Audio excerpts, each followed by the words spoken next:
So welcome back guys to story moments. तो guys video start करने से पहले मैं बस इतना ही कहूँगा कि अपने भाई को ज़रा ज़्यादा से ज़्यादा सपोर्ट करो और वीडियो को लाजमी लाइक कर दिया करो। अब बिना कोई टाइम जाएंगे सीधा आते हैं वीडियो की तरफ, जहाँ पर गाइस हमने लास्ट वीडियो में देखा था कि शाओयन ने उस मैजिकल बीस्ट के बोन विंग्स में बचे हुए ओरा को भी निगल लिया था, जिसकी वजह से शाओयन की स्पिरिचुअल स्ट्रेंथ बहुत ही ज़्यादा बढ़ चुकी थी। और गाइस अभी के लिए शाओयन अपनी आंखें खोल लेता है और गाइस अभी के लिए शाओयन जब रूम में देखता है उन बोन विंग्स को तो शाओयन कहता है कि वाकई में ही इन बोन विंग्स की रिफाइनमेंट मेरे लिए बहुत ही ज्यादा बेनिफिशियल होने वाली है। अब इसके साथ ही गाइस शाओयन अपनी ग्रीन लोटस कोर फ्लेम को बाहर निकाल लेता है जो कि हेवनली फ्लेम थी और उसके साथ उन बोन विंग्स को जलाने लगता है। और गाइस इसके साथ ही शाओयन इनके वो बोन विंग्स उनमें से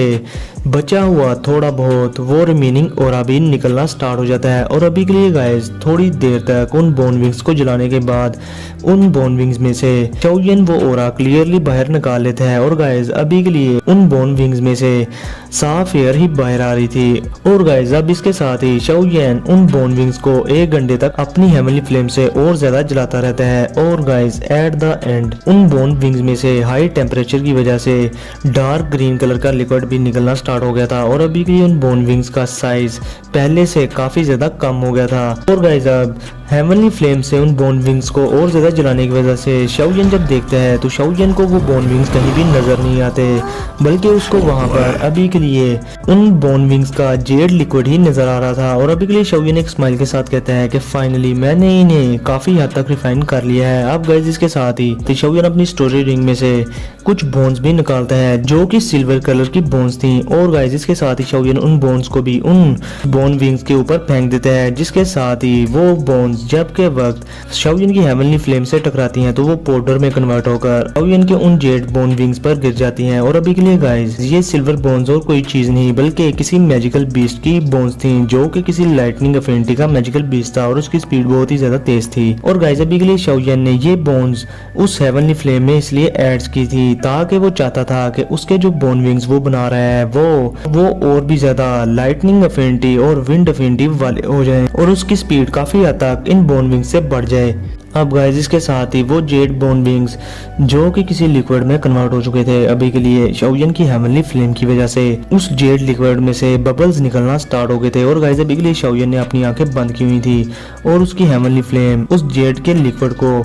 लगातार जलाई जा रही थी। और अभी के लिए गाइस शाओयन को ये सब करते हुए 2 से 3 दिन गुजर चुके थे। अब गाइस 2 दिनों बाद शाओयन अपनी आंखें खोलता है तो वो जल्दी से अपनी हेवनली फ्लेम को रोक देता है, क्योंकि गाइस अगर वो इस लिक्विड को इस जेड लिक्विड को ज्यादा देर तक और जलाता तो उसका ये जेड लिक्विड किसी रॉक में चेंज हो जाता और ये उसके किसी फायदे में नहीं रहता। अब इसके साथ ही शाओयन अपनी स्पिरिचुअल स्ट्रेंथ को हर तरफ फैलाकर अपनी स्पिरिचुअल स्ट्रेंथ से उस जेड कलर के लिक्विड में एंटर हो जाता है। लेकिन गाइस उस लिक्विड में जाने के बाद शाओयन की स्पिरिचुअल स्ट्रेंथ को ऐसे लग रहा था कि कोई बड़ा सा हाथ उसको कहीं पर खींच रहा है। अब गाइस इसके साथ ही वो जेड लिक्विड का पूल 2 बड़े बड़े जेड बोन विंग्स में बदल जाता है। और गाइस अभी के लिए उस जेड बोन विंग्स के एजेस पर सिल्वर कलर के थॉर्न्स भी थे जो देखने में काफी ज्यादा ब्रिलियंट और बहुत ज्यादा खूबसूरत नजर आ रहे थे। अब इसके साथ ही शाओयन उन बोन विंग्स को बड़े गौर से देखता है जिन पर के अभी के लिए बड़ी खूबसूरत लाइंस भी बनी हुई थी। और अभी के लिए शाओयन सोचता है कि अगर मैं ये बोन विंग्स के साथ कहीं बाहर गया तो लोग इन बोन विंग्स को देखकर मेरे पीछे ही पड़ जाएंगे। अब गाइस इसके साथ ही शाओयन अपनी हेवनली फ्लेम से उन बोन विंग्स को हर तरफ से कवर कर लेता है और फिर शाओयन अपनी मिडिल फिंगर से अपना खून निकाल लेता है और वो खून शाओयन अपनी हेवनली फ्लेम के साथ उन बोन विंग्स में डाल देता है, जिसके साथ ही जैसे ही शाओयन का खून उन बोन विंग्स के साथ कांटेक्ट में आता है तो शाओयन के वो बोन विंग्स जल्दी से लाइट की स्पीड से शाओयन की बॉडी में एंटर हो जाते हैं। और गाइस इसके साथ ही जब जैसे ही वो बोन विंग्स शाओयन की बॉडी में एंटर होते हैं तो शाओयन के वो पुराने वाले पर्पल क्लाउड विंग्स शाओयन की बॉडी से निकल जाते हैं। अब शाओयन कहता है कि ये बोन विंग्स काफी ज्यादा एरोगेंट हैं, जो कि ये मेरी मर्जी के बगैर ही मेरी बॉडी में चले गए और मेरी मर्जी के बगैर ही मेरे पर्पल क्लाउड विंग्स को मेरी बॉडी से निकाल भी दिया। अब गाइस इन बोन विंग्स के शाओयन की बॉडी में एंटर होने की वजह से शाओयन के शोल्डर्स में बहुत ज्यादा पेन भी होती है। अब इसके साथ ही गाइस शाओयन के वो बोन विंग्स शाओयन की बैग से बाहर निकल आते हैं और अभी के लिए शाओयन उन बोन विंग्स को देखकर बहुत ही ज्यादा खुश भी था और उन बोन विंग्स में से एक बहुत ही ज्यादा चमकने लगी थी। अब गाइस शाओयन उन बोन विंग्स को थोड़ा फड़फड़ाकर खुद से कहता है कि लगता है कि मैंने किसी ट्रेजर को रिफाइन कर लिया है। अब इसके साथ ही शाओयन उन बोन विंग्स को थोड़ा बहुत तड़पड़ाता है और गाइस जैसे ही शाओयन उन बोन विंग्स को हराता है तो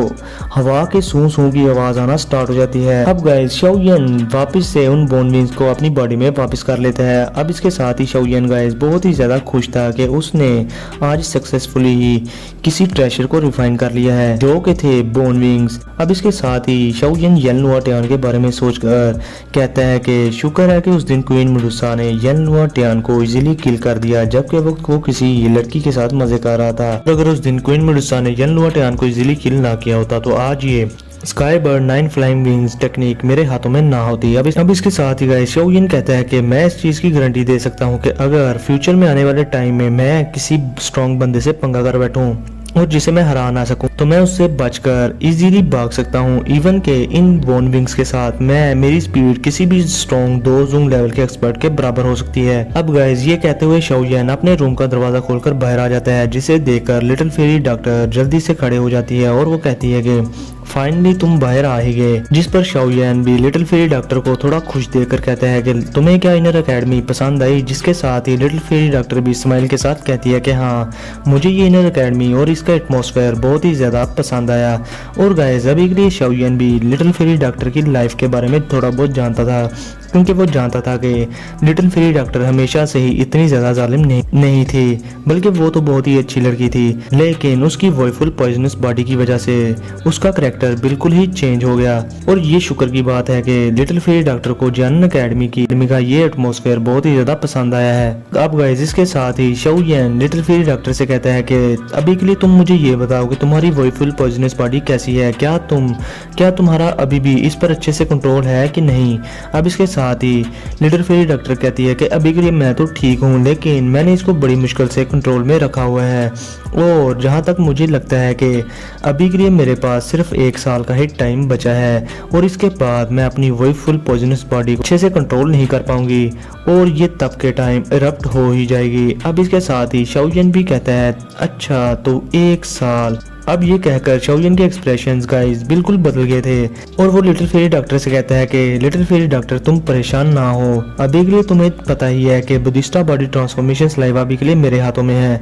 और अभी के लिए हमें सिर्फ एक और इंग्रेडिएंट चाहिए, वो फाइनल मॉन्स्टर कोर और उसके बाद मैं तुम्हारी वॉयफुल पॉइजनस बॉडी को कंट्रोल करने में तुम्हारी हेल्प कर पाऊंगा। और जब एक बार तुमने अपनी वॉयफुल पॉइजनस बॉडी को अच्छे से कंट्रोल करना सीख लिया तो उसके बाद तुम अपने चाहने वालों को और अपने साथ खड़े लोगों को कभी भी ना चाहते हुए भी नुकसान नहीं पहुंचा पाओगी और ना ही कोई अपना तुम्हें छूने से मरेगा। अब इसके साथ ही लिटिल फेरी डॉक्टर शाओयन से कहती है कि हाँ मुझे तुम पर पूरा यकीन है, लेकिन फिर उसके साथ ही शाओयन से कहती है कि अभी के लिए तुम्हें फर्स्ट एल्डर शूक्यान ने बुलाया है। उन्होंने कहा था कि जैसे ही तुम अपनी रिट्रीट से बाहर आ जाओ तो तुम उनसे जाकर मीटिंग रूम में जाकर मिलना। उन्होंने बर्निंग स्काई की रिफाइनिंग टावर के बारे में तुमसे कुछ बात करनी है। अब इसके साथ ही शाओयन एक स्माइल के साथ लिटिल फेरी डॉक्टर से कहते हैं तो चलो फिर इकट्ठे चलते हैं। अब गाइस के साथ ही हम फर्स्ट एल्डर शूक्यान को बहुत सारे एल्डर्स के साथ मीटिंग रूम में बैठा देखते हैं, जहां पर गाइस अभी के लिए शाओयन और लिटिल फेरी डॉक्टर भी आ जाते हैं, जिन्हें देखकर सभी के एल्डर्स खड़े हो गए थे और वो शाओयन को एक रिस्पेक्ट के साथ शाओयन को ग्रीट करके शाओयन से कहते हैं कि मिस्टर शाओयन हम आपका काफी दिनों से यहाँ पर वेट कर रहे थे। अब गाइस के साथ ही शाओयन उन सबसे सॉरी कहकर कहता है कि मैं किसी काम में फंस गया था, इसलिए मैं आप सबसे माफी मांगता हूँ इसके लिए। और फर्स्ट एल्डर शूक्यान आप मुझे बताओ कि मैं कब ब्लेजिंग स्काई की रिफाइनिंग टावर की फॉलन आर्ट फ्लेम को दोबारा से रिफिल कर दूं। बस आपके एक लफ्ज कहने की देर है, मैं अपनी पूरी कोशिश करूंगा उन कंटेनर्स को फिर से भरने की। अब इसके साथ ही फर्स्ट एल्डर शूक्यान कहता है कि इसमें कोई भी ज्यादा जल्दी नहीं है और वैसे भी जो फॉलन आर्ट फ्लेम तुम उस ब्लेजिंग स्काई की रिफाइनिंग टावर के कंटेनर्स में भरोगे वो सिर्फ 2 से 3 साल ही चल पाएगी और फिर हमें भी पता है कि तुम वैसे भी सेंट्रल प्लेन्स में जाने वाले हो और किसे पता कि तुम कितना टाइम उन सेंट्रल प्लेन्स में गुजारो और तुम कब वापस आओगे। लेकिन अब मैं नहीं चाहता कि तुम इन कंटेनर्स को भरे हो, बल्कि हमें अभी के लिए तुमसे इससे भी ज्यादा लंबे समय की गारंटी चाहिए। अब इसके साथ ही शाओयन भी ये बात सुनकर हाँ में सारा ला देता है, क्योंकि वो भी समझता था कि अगर वो सेंट्रल प्लेन्स में चला गया तो वो इतने 2 या 3 सालों के अंदर अंदर जैनन एकेडमी में वापस नहीं लौट पाएगा और वैसे भी जब